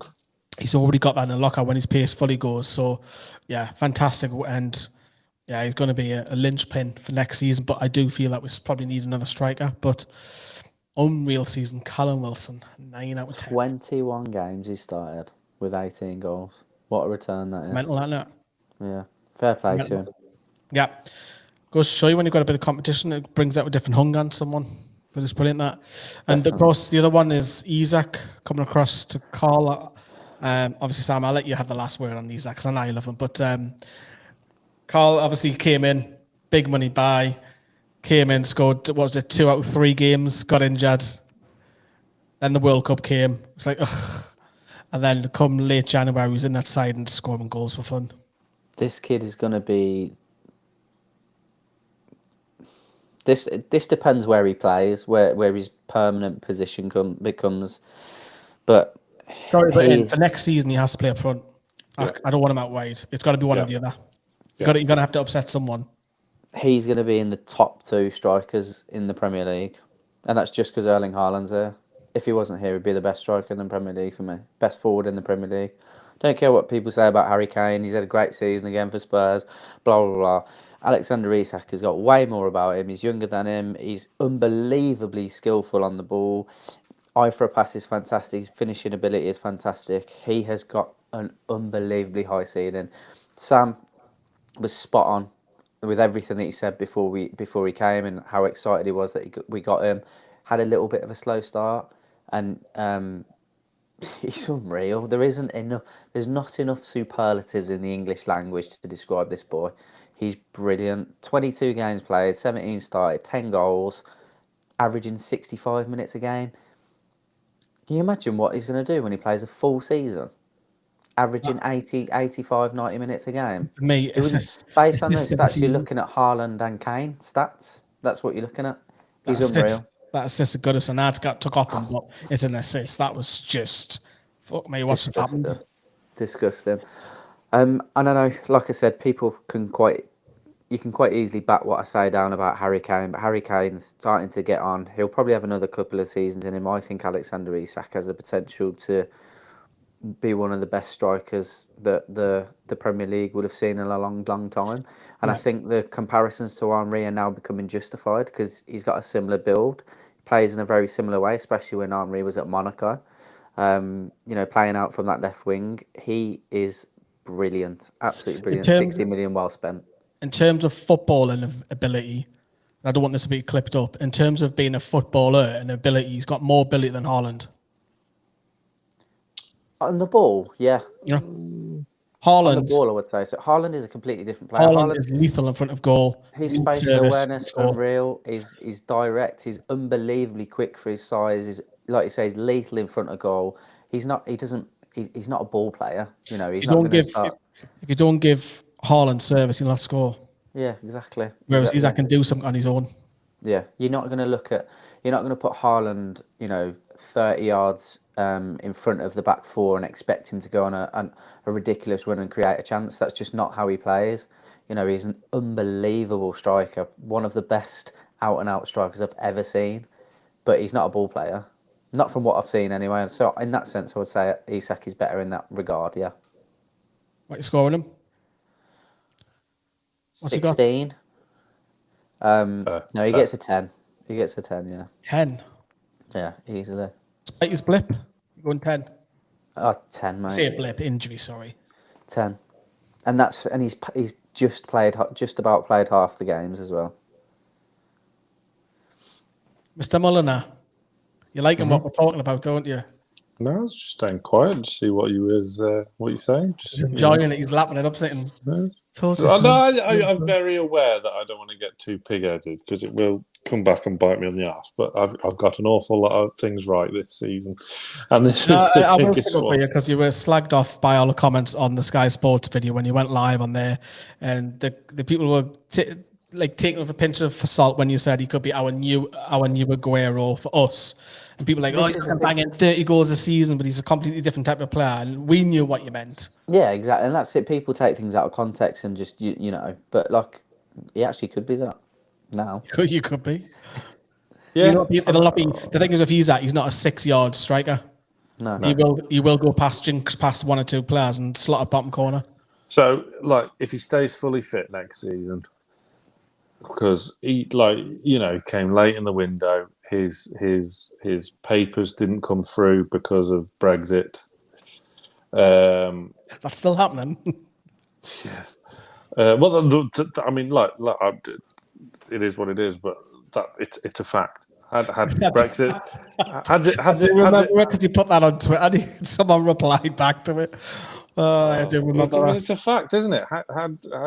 Don't bring politics into it or something. Yeah, well, no, it's not. It's a fact. Players who are in the European Union, i.e. a Swedish player playing in Spain, wouldn't have needed a work permit pre-Brexit.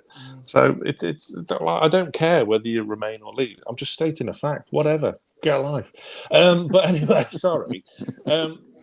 So his start was interrupted. He wasn't kind of given that gradual introduction into English football like Howe's done with all the other transfers he's made. He was thrust into starting because we had no one else. Thrusted into starting at Anfield, one of the most toughest places to go in world football. Bang, scores 2 on his debut. Yes, 1 was disallowed, but you know what I mean. And then he gets an injury and he's out for a couple of months. So he had the worst possible start. And then the second half of the season, once he's got that run in the team, goals, quality goals, assists, unreal assists. I remember Lee, you were in the upper tier at Goodison, weren't you? I was in the lower. I was loving it. I was loving it in the lower tier. I was quite. I had a copper next to me, so I felt safe giving them a stick. Yeah, I mean, to be fair, I was more or less pitch side. And his run was happening right in front of me, and I'm just watching him like this with my gob wide open, going. It was incredible. He tried it again, which not many people know. The guy is incredible. Look, he's got to stay fully fit and whatnot, and get a good run. I'm absolutely spot on, Carl. And you, Lee, he has to be playing down the centre. I don't want, whilst he's effective, and I love when we were chasing the game at Southampton, no fucking about, Wilson on at half time, Isak on the left, bang, job done. Love that when we're chasing the game. Yeah. But I don't want it from the start. I don't think it's as effective. I would have loved to have seen what would have happened had he started the League Cup final. Oh, mate. It was good. If any of you out there were at the Dolphin the day before, you will fully appreciate I was the only one in the whole for the Chronicles live event. I was the only one who wanted Isak to start. Everyone else wanted Wilson, which is absolutely fair enough. And again, it wasn't a slant on Callum Wilson, as we've seen. Unreal season. He was just out of form. So, but yeah, Agreed. Isak's the real deal. Have I said that? Yeah, I mean, and you can't, when someone like Zlatan Ibrahimovic, he's completely full of himself, sometimes very satirical, obviously, but an unbelievable, another unbelievably technically gifted footballer. When he says the things that he has done about Alexander Isak, you know, you have to listen to those things, and he's definitely proven that. I can't believe we got him. Genuinely, like I wrote, I think pretty sure the article will still be up on NewcastleFansTV.com from frickin' April 2020 when the takeover was first mooted. The 5 players I wanted to see signed for. I do remember you speaking Newcastle about United. it in old videos. To be fair, number 1 was Alex Isak. I mean, ignore 3 out of the other 5 because just don't worry about it. But like another one I wanted was Sandro Tonali, who's at AC Milan at the minute, and he would fit perfectly as our defensive midfielder. But whatever, ignore the other 3. Don't worry about it. 283 ain't bad, man. No, 2 out of 5. But yeah, ignore the other 3. I mean, we all wanted Mbabu back at some point, didn't we? But who are we kidding? We got Trippier, so just ignore it, mate. Don't worry about Mbabu. I mean, where's he even going to be playing next season? Who's that other lad that we were after? Who's just not doing anything at PSG now? What's his name again? Ekatike. That's the badger. Oh, you're going to say Neymar and Mbappe. Had Ekatike signed for us, We wouldn't have got him. Funny that, isn't it? Mad, isn't it? But yeah, Dan Ashworth's done the business there, hasn't he? Yeah. Move on. As a collective, I have Eddie Howe, Mad Dog, Graham Jones, Simon Weatherstone. Of course, you can go on to all the other rest of the goalkeeping coaches, but what a season. We've got to go 10 everywhere. Because if I say 8 years old, like, you know, we've been doing, I've been doing this since 2015. Sam, you've been with us 4 years, a 3 year, 4 year, call the same. And it's like, if I all said to you, right, there's a Champions League place for you right now and a League Cup final a day out on Wembley, you all would have just said, what the fuck you on about, Lee? I remember I'd not long bought my first house. I've got all excited, getting ready for this first live stream with you lot. Sat in the garden, and we were so shit. And this is where we are now, 3-4 years down the line. It's unreal. Absolutely unreal. I've sold my house to move up here because of what's going on at this club. It's nuts. Are you listening, Sam? Yeah. Where's your missus? She's in bed, I think. Let me talk to her. It's not. I think it would come better from your missus rather than you yourself. That's a good point. And that's nothing against you, but you are seen as a bit thick now. But it's not. But yeah, the time we spent together, like round Trafalgar Square on the day before the cup final, the match itself was kind of irrelevant, which is sad in a way because we lost. But yeah, can you imagine if we'd have just won? And hopefully that will be us one day. Because like watching Man City lift the FA Cup yesterday, I was just sat there thinking, I just want one. Before I die, I just want one. Yeah, that's not a lot to ask, is it? And the best time is probably now because we are all old enough to remember, Sir John Hall. We've been around his house to remember, the Keegan years, the Bobby years, and we didn't quite do it. And we thought, but they didn't qualify for the Champions League and get to a cup final. Not in the same season, no. We used to just do one or the other each season. But we've got some fantastic nights to look forward to next season. We're all going to be stuck to our TVs and see if we get drawn on deadline day in the Champions League draw, which will be fantastic. And got so much things to look forward to. And this is the credit that, Eddie Howe, Mad Dog, Graham Jones, Simon Weatherstone, the rest of them. Because we could have had Unai Emery, and you just never know if that he was first choice. You just never know if that could have been a different story. Choice.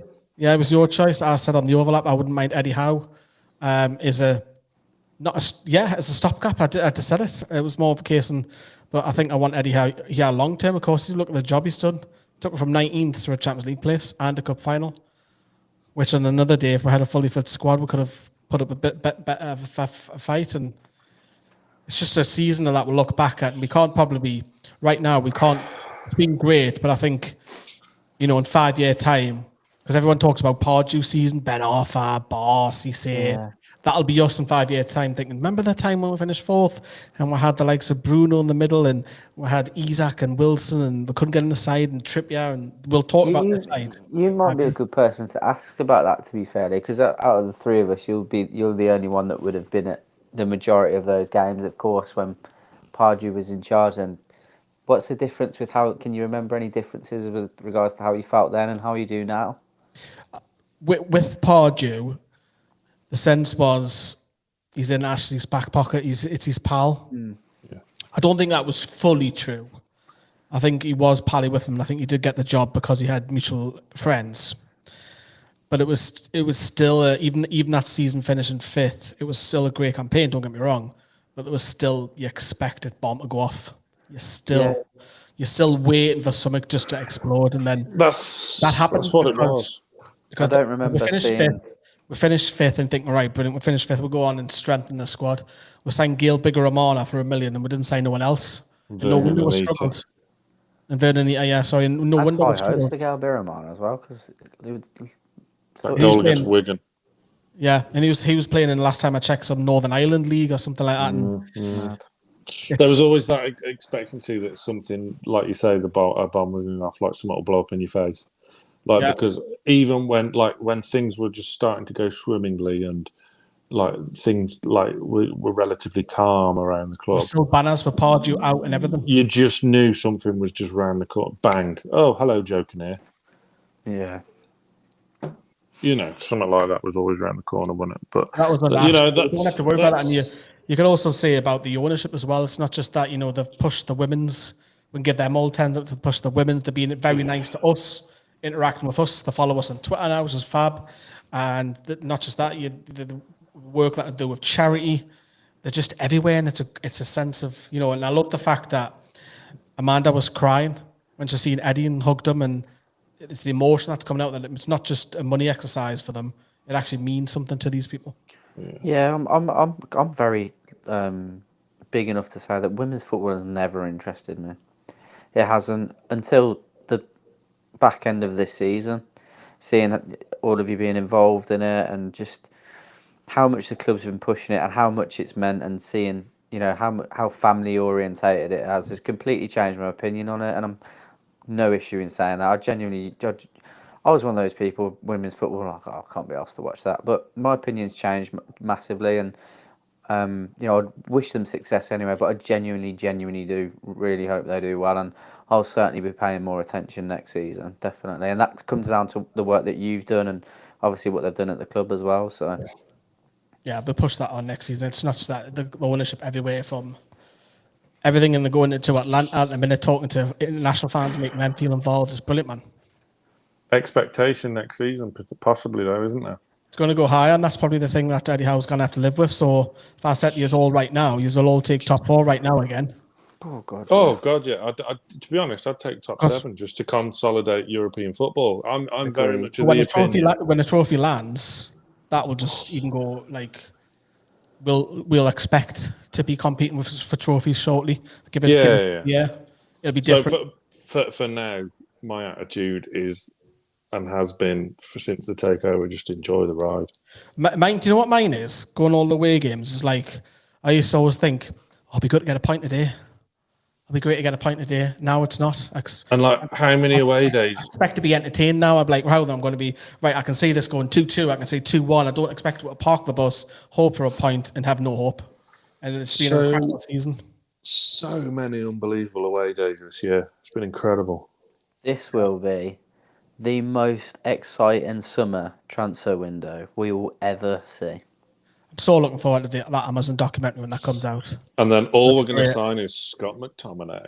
No, I honestly, I think we can expect 200 million. A lot of it, maybe not outlined up front, but I think that's how much we'll spend. I think a lot of it at the minute, it's just pure speculation. I know, as much as I didn't want to get people carried away, the articles that you see on Twitter, the videos that you see on YouTube, it's a load of bullshit at the minute. There's nothing there at the moment. I think near enough when they get back from pre-season, I think that's when things will start to accelerate. And no doubt, Dan Ashworth, he'll be a busy man this summer, men and women's team as well. So it's great. Something to look forward to. Sandro Tonali, Dan, if you're watching. My only outlook on it is that obviously from watching things previously, before, like we've spoken about it, Sam, when I watched the interviews from Piff, and talking about their 2030 vision and how much profit they were looking to make. Newcastle's got to be. They've got to have made 150 million profit now based on the club's value from where we're at. For New example, sponsorship, Champions League football, more people, bums on seats, TV revenue. All they're going to be looking at is what Chelsea have spent, what Todd Bowley spent to buy Chelsea, what he's spent to do nothing with them. They've spent what you can look at $6.5 billion in total this season, with them being bought, and then what's been spent on transfers. We've been bought for 350 million or whatever it was in the end. Champions League football, we get an extra £38 million in profit. They're just going to throw the book at it now to push it for commercial. And you get something success. daft, like if you win a game of football in the Champions League, you get 2 points. Yeah. Something million per win. Yeah. The sponsorship offers they'll be getting will be coming out of their ears. Yeah, I think that's a great point about the club's valuation as well, because I remember, again, during lockdown 1, when this all sort of started, interviewing Henry Winter, and he says, well, I think 320 odd million is quite cheap. And I'm thinking, what the hell? Are you high? No, but yeah, like once again, that's why he's the best in the business. Like, you know, he's absolutely spot on. It was cheap. It really was. It really was cheap. Genuinely could have the opportunity to get us to a valuation, if they do it right, in the next 3 years at £1 billion at the rate we're at, easily. Yeah. £700 million in 3 years. Who's not going to make that? Who's not going to spend the money to make that happen? Yeah, it's gotta be a class summer. With we'll do videos when the speculation has legs to it, and we've still got keep selling loan, which will be interesting with Alan Saint-Maximin later on this week as well. We'll get a counter and for against, and we'll do another live. We are going to bring back the live shows as well, because it's something that we are missing on the channel, especially the black and white show as well, especially with this new system as well, because I want to play with it. But yeah, it's been a long one. These always are an hour and 45 minutes long. Carlos, thank you very much. Samuel, thank you very much. It. And myself as well, down here in the office with little Ferdinand.